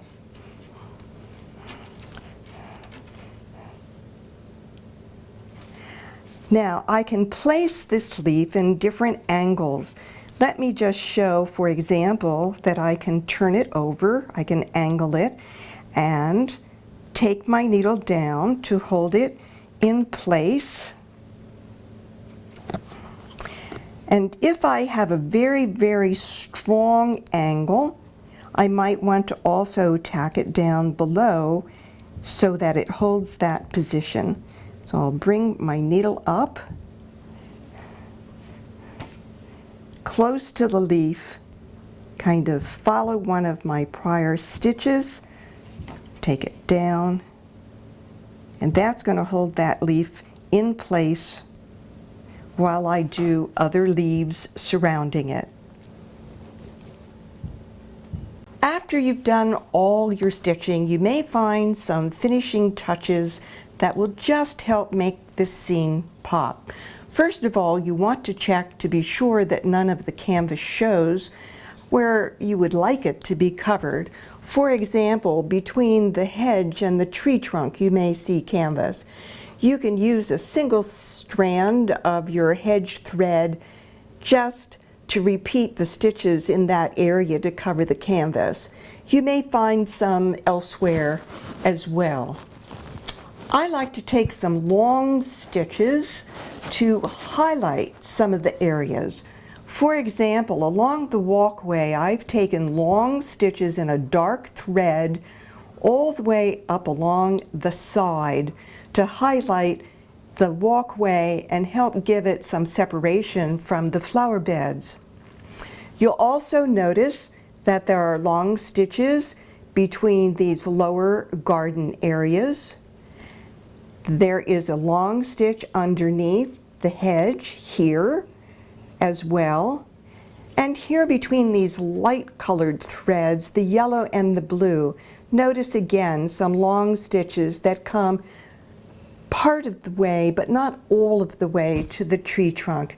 Just use your eye to see if there is an area where you feel placing a thread or an outline might be helpful.